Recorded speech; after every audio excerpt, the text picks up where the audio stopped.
दुनिया का सबसे बड़ा लोकतंत्र जहां संविधान सबको बराबरी का अधिकार देता है, लेकिन क्या सच में बराबरी है? एक तरफ महिलाएं जो देश की आधी आबादी है और दूसरी तरफ संसद जहां हिस्सेदारी अभी भी बहुत कम है। क्या ये न्याय है? क्या ये लोकतंत्र की सच्ची तस्वीर है? देखिए, इसी असमानता को खत्म करने के लिए आया है महिला आरक्षण विधेयक 2023। लेकिन अब सवाल ये है, क्या ये बिल सच में महिलाओं की ताकत बढ़ाएगा या सिर्फ ये एक राजनीतिक कदम है?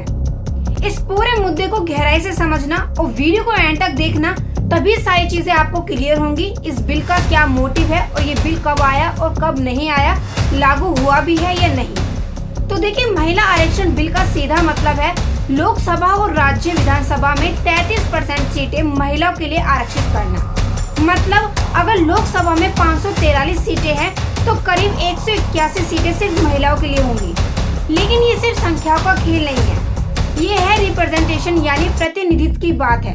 क्योंकि लोकतंत्र तभी मजबूत होता है जब हर वर्ग की आवाज उसमें शामिल हो।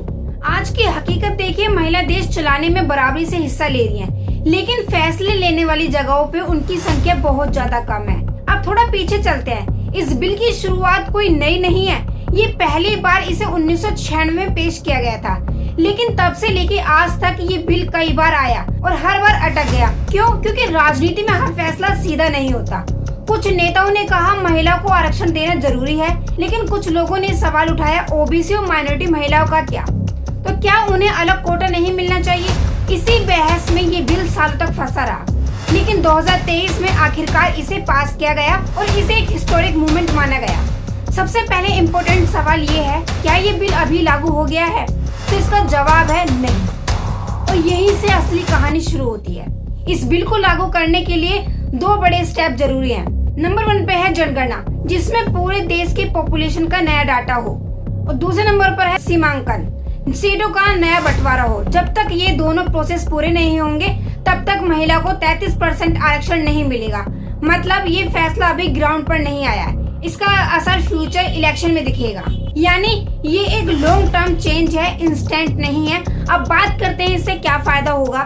महिलाओं की आवाज मजबूत होगी। जब ज्यादा महिलाएं सांसद में होंगी तो उनके इश्यूज भी ज्यादा उठाए जाएंगे और पॉलिसी मेकिंग में बदलाव जैसे शिक्षा, स्वास्थ्य, सुरक्षा जैसे मुद्दों पे ज्यादा फोकस होगा। समाज में बराबरी का संदेश, जब महिलाएं लीडरशिप में दिखेंगी तो समाज की सोच भी बदलेगी। नई पीढ़ी को इंस्पिरेशन मिलेगी कि लड़कियों को लगेगा कि हम भी देश चला सकती हैं।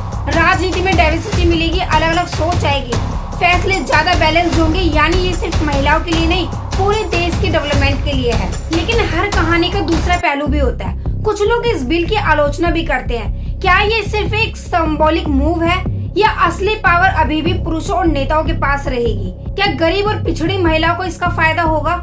एक और बड़ा सवाल ये है, क्या आरक्षण से इक्वलिटी आ जाएगी? क्योंकि असली बदलाव सिर्फ कानून से नहीं, सोच से आता है। भारत में आज भी कई जगहों पे महिला को आगे बढ़ने से रोका जाता है, लेकिन जहां मौका मिले वहां उन्होंने कमाल करके दिखाया है। पंचायत से लेके बड़े पदों तक महिलाओं ने साबित किया है कि वो सिर्फ भागीदारी नहीं बल्कि लीडरशिप भी कर सकती हैं। कुल मिलाकर बात यह है, महिला आरक्षण बिल सिर्फ एक कानून नहीं, ये बदलाव की शुरुआत है। अब ये हम पर है, क्या हम इसे सिर्फ एक कागज तक सीमित रखते हैं या फिर इसे हकीकत बनाते हैं? आप क्या सोचते हैं और क्या ये सही कदम है या ये अभी अधूरा है? आपकी क्या राय है? कमेंट बॉक्स में अपनी राय जरूर दीजिए। और ऐसी वीडियो देखने के लिए चैनल को सब्सक्राइब कर लीजिए और वीडियो को ज्यादा से ज्यादा शेयर कीजिए और लाइक कीजिए। धन्यवाद।